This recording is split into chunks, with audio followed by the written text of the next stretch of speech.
Hey everyone, I'm Jason, and this is your commentary on Genesis chapter 12. We're about to get into the life of Abram. We briefly mentioned him in the previous chapter. Here we're going to go through how God chose him and started him on his journey. The Lord had said to Abram, "Leave your country and your people. Leave your father's family. Go to the land I will show you. I will make you into a great nation. I will bless you. I will make your name great. You will be a blessing to others. I will bless those who bless you. I will put a curse on anyone who calls down a curse on you. All nations on earth will be blessed because of you." So Abraham left, just as the Lord had told him. Lot went with him. Abram was 75 years old when he left Haran. Now, Abram is actually such a godly man that without knowing where God was telling him to go, he just packed everything up and left. So that does take a lot of faith. In addition to that, three of the world's major religions, Christianity, Judaism, and Islam, all revere Abram for what he did. So he really did become a blessing to the entire earth. He took his wife Sarah and his nephew Lot. They took all the things they had gotten in Haran.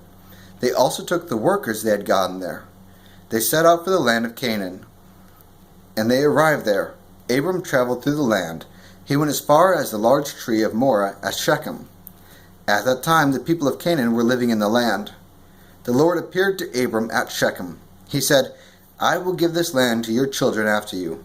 So Abram built an altar there to honor the Lord, who had appeared to him. Now, by building an altar there, Abram trusted that what God said was going to be true. And he wanted to portray that for future generations. And that's why he built the altar there as a way to praise God for a promise that had not yet been fulfilled, but he had faith that it would be. From there, Abram went on toward the hills east of Bethel. He set up his tent there. Bethel was to the west, and Ai was to the east. Abram built an altar there and worshipped the Lord. Then Abram left and continued toward the Negev desert.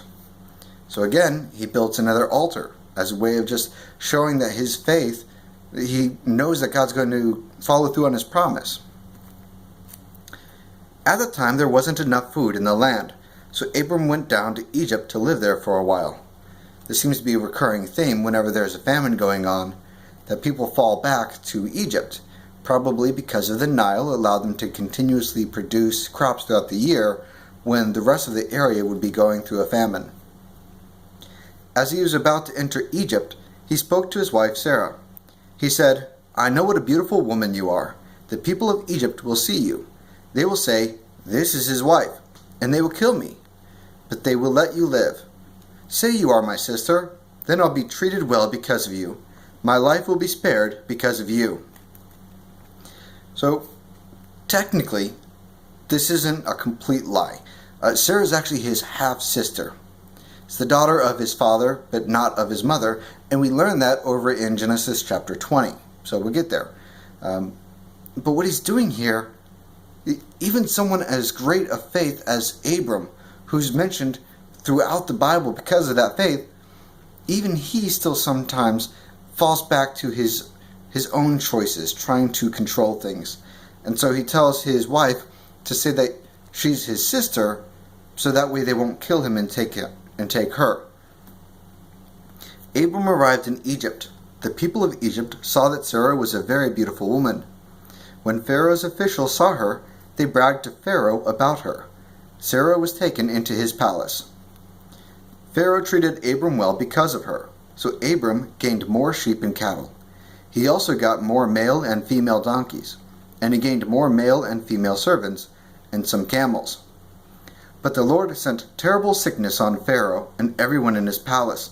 He did it because of Abram's wife Sarah.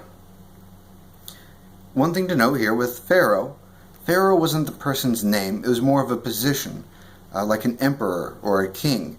And that's how you can have so many pharaohs throughout history.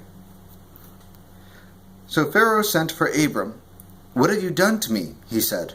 "Why didn't you tell me she was your wife? Why did you say, 'She's my sister'?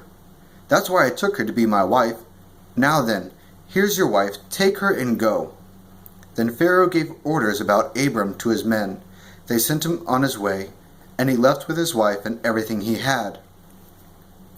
Now, out of this one transaction, Abram actually did well. He prospered more by receiving a lot of things from Pharaoh. However, not everyone did.